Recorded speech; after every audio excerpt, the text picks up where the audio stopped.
Obviously, got drunk, shot out your little light beam. We've all made mistakes.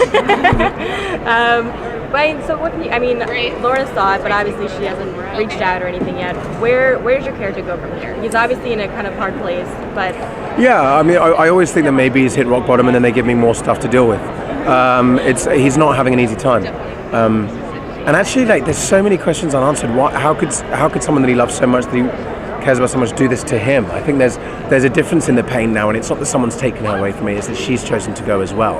And that's a whole different level of jadedness that he can't deal with. Didn't have a choice in the naming of his child, doesn't know whether his child is alive, wasn't there for the birth of it. I think that's the most...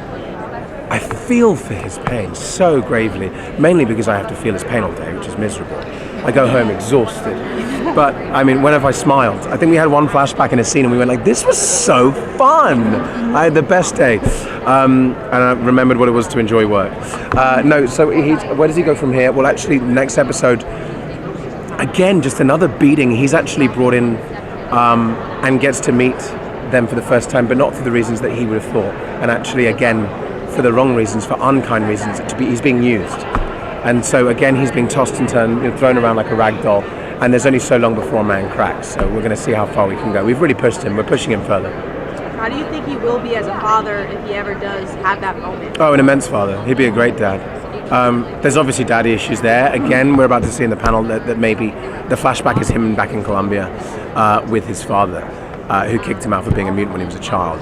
And so being abandoned by your father, Marcos is an upstanding individual that doesn't agree with doing that again. He doesn't believe in repeating that mistake. He knows that pain.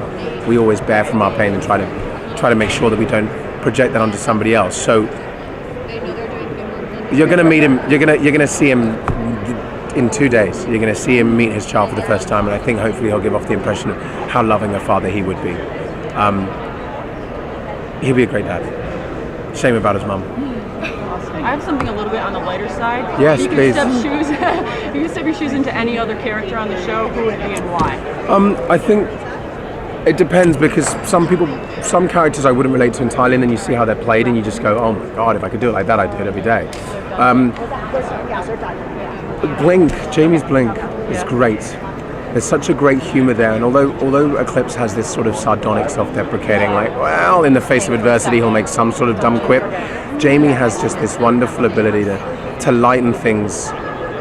Jamie's a phenomenal actress anyway, so obviously maybe it's just being so in awe of her. But actually Blink has got this really cool story grappling with her ideology and whether she believes in what she's practicing and preaching, and whether actually she's hiding and suppressing what she really feels. And someone's going to come along and try to show her another world that she might be attracted to more. I think that's really cool. I think she's got a really cool backstory. She's also kind of an alien. You know what I mean? She's sort of come from some other universe, hasn't she? So there's a lot of cool stuff in the way Jamie plays her. Who wouldn't want to be Blink? Great, thank you. Yeah, you're welcome. Is there a chance we'll see any familiar faces from the comics? We will be seeing, we've already released, I think we will be seeing the Morlocks. Urg in specific, who's the leader of the Morlocks. So who can, I guess, absorb energy and emit it through his eye hole that he lost, God knows when. So we come to blows. We don't agree with each other particularly on many things. I think he thinks Marcos is a bit of an erratic loudmouth, and I think he's an idiot that lives in a sewer. So we clash quite a lot, and actually me and Jamie get to go down to the Morlocks quite a lot, and Marcos meets a few people. Hi, darling.